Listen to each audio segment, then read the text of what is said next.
The tax collectors and sinners were all drawing near to listen to him. But the Pharisees and scribes began to complain, saying, "This man welcomes sinners and eats with them." So to them he addressed this parable. "What man among you, having 100 sheep and losing one of them, would not leave the 99 in the desert and go after the lost sheep until he finds it? And when he does find it, he sets it on his shoulders with great joy. And upon his arrival home, he calls together his friends and neighbors and says to them, 'Rejoice with me because I have found my lost sheep.' I tell you, in just the same way, there will be more joy in heaven over one sinner who repents than over 99 righteous people who have no need of repentance. Or what woman, having 10 coins and losing one, would not light a lamp and sweep the house, searching carefully until she finds it? And when she does find it, she calls together her friends and neighbors and says to them, 'Rejoice with me, because I have found the coin that I lost.' In just the same way, I tell you, there will be rejoicing among the angels of God over one sinner who repents."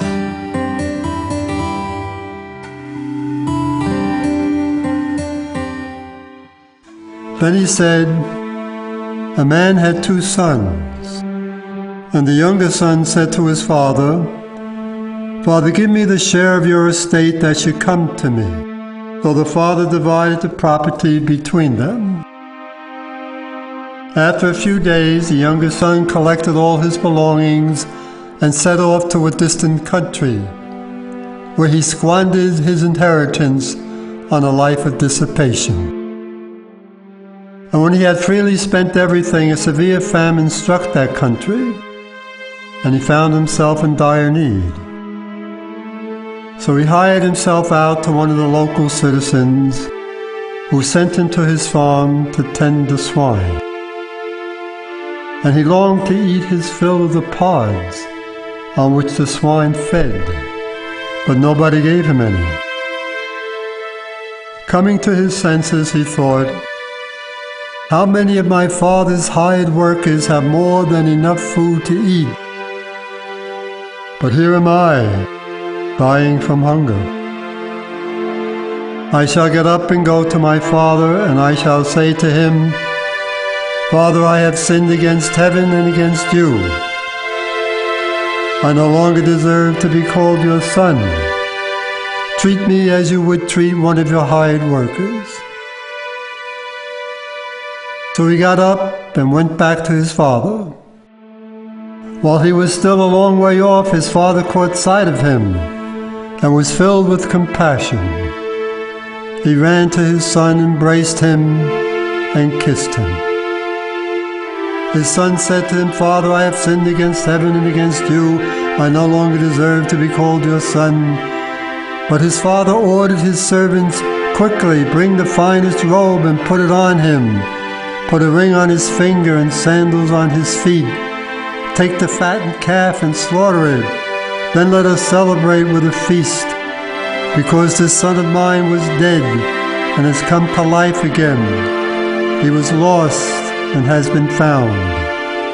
Then the celebration began.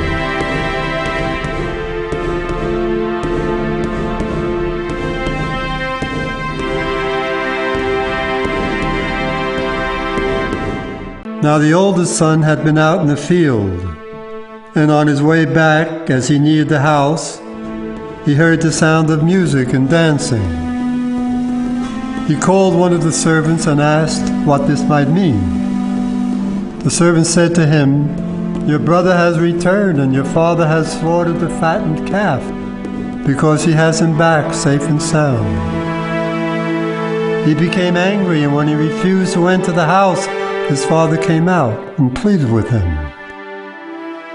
He said to his father in reply, Look, all these years I served you, and not once did I disobey your orders, yet you never gave me a young goat to feast on with my friends. But when your son returns, who swallowed up your property with prostitutes, for him you slaughtered a fattened calf." He said to him, "My son, you are here with me always. Everything I have is yours. But now we must celebrate and rejoice, because your brother was dead and has come to life again. He was lost and has been found." There will be rejoicing among the angels of God over one sinner who repents.